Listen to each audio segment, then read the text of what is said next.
तर नमस्कार मित्रांनो, ही जी घटना आहे, ही घटना एका सत्य घटनेवर आधारित आहे. ही घटना आहे मुंबईमधली. तर होतं असं, एक महिला रात्रीचा 1 वाजतो.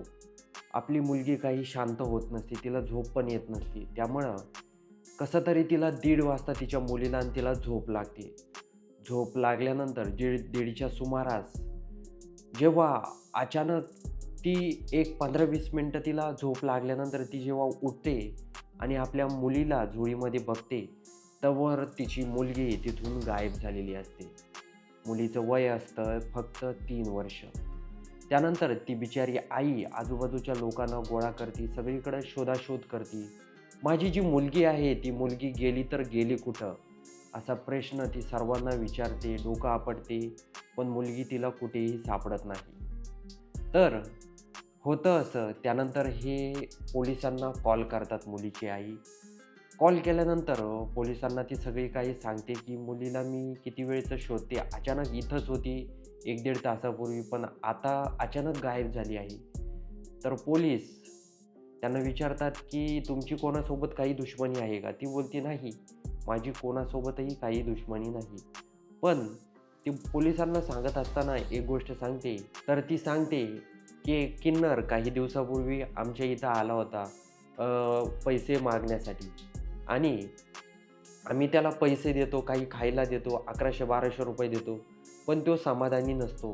तो खूप राग-राग करत होता आमचा आणि ज्यावेळेस तो जो किन्नर असतो, तो पैसे मागतो, तर घरचे त्याचे हट्ट पुरवत नाही. ते बोलतात, की आमच्याकडे एवढे पैसे नाही आहे आणि त्यातल्या त्यात लॉकडाऊन असल्यामुळे घरच्यांकडं पण त्या पोरीच्या पैसे नव्हते.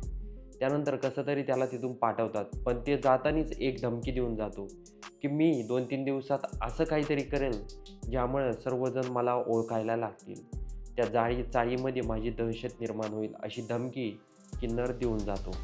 त्यानंतर तो तिथून निघून जातो आणि पोलिसांना मग फक्त किन्नरवर डाऊट होता आणि त्याचं नाव असतं टिल्लू.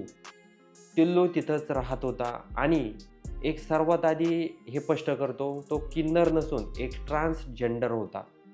तो फक्त बाईचा वेशभूषा घ्यायचा आणि तो तिथल्या आसपासच्या चाळीमध्ये जाऊन पैसे मागायचा, पैसे उकळायचा. त्यानंतर पोलीस जेव्हा चौकशी करतात, तेव्हा पोलीस त्याला कॉल करतात टिल्लूला. टिल्लू बोलतो, "मी काहीच नाही केलं. जर कर नाही तर डर कशाला?" तो म्हणतो, "आलोच मी." त्यानंतर तो पोलीस स्टेशनला येतो. पोलीस त्याला विचारतात, की "तू काय केलंय? तिथून एक मुलगी गायब आहे. तू त्यांना धमकी दिली होती." टिल्लू बोलतो, "मी केलंच नाही काही." पोलीस बोलतात, "खोटं बोलू नको." पोलीस त्यानंतर 1-2 झापडी लावतात. त्यानंतर टिल्लू सगळं काही सांगतो. तो बोलतो, की माझी चाळीमध्ये दहशत निर्माण करण्यासाठी मी हे सगळं काही कृत्य केलं आहे. त्या मुलीला पण मी पळवलं होतं आणि रात्रीची जवळ-जवळ 1:30चा टाईम होता. त्या मुलीची आई झोपलेली होती. मी त्या मुलीला उचललं आणि गुपचूप त्या चाळीमध्ये घेऊन घेऊन दुसरीकडे गेलो आणि गेल्यानंतर टिल्लूनं तिच्यासोबत त्या 3 महिन्याच्या मुलीसोबत चुकीचं कृत्य केलं.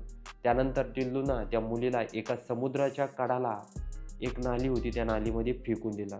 पाण्यामुळे त्या लहान मुलीचा जीव गेला आणि त्यानंतर पोलिसांना टिल्लू सगळं काही खरं सांगतो. खरं सांगितल्यानंतर इकडं आईला समजतं, की आपली मुलगी या जगामध्ये नाही आहे. त्याच वेळेस जर त्या किन्नरला, टिल्लूला पैसे दिले असते, तर हे संकट ओढूनच आलं नसतं. पण ती आई बोलत असते, "जेवढं आमच्याकडं होतं, तेवढं आम्ही त्या टिल्लूला दिलं होतं." टिल्लूचं इकडं म्हणणं होतं, की "तुम्ही मला दिलं नाही आणि ह्या चाळीमध्ये माझी दहशत निर्माण करण्यासाठी लोकं मला घाबरली पाहिजे आणि ज्यावेळेस मी कधी टाळ्या वाजवील, तेव्हा लोकांनी मला पैसे दिले पाहिजे. त्या हेतूनं मी इथं तिला मारलं, तिला पळून घेऊन गेलो." असं टिल्लूचं मत होतं.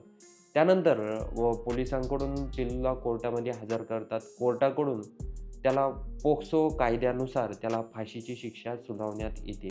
टिल्लू हा एक किन्नर नसून तो ट्रान्सजेंडर होता. म्हणजे त्याला बाईचं राहणीमान त्याला आवडत असे, असा त्याचा अर्थ होतो. तर मित्रहो, तुम्हाला ही सत्य घटना कशी वाटली? कमेंटमध्ये नक्की कळवा आणि जर तुम्ही चॅनलवर नवीन असाल, तर सर्वात आधी चॅनलला सबस्क्राईब नक्की करून घ्या.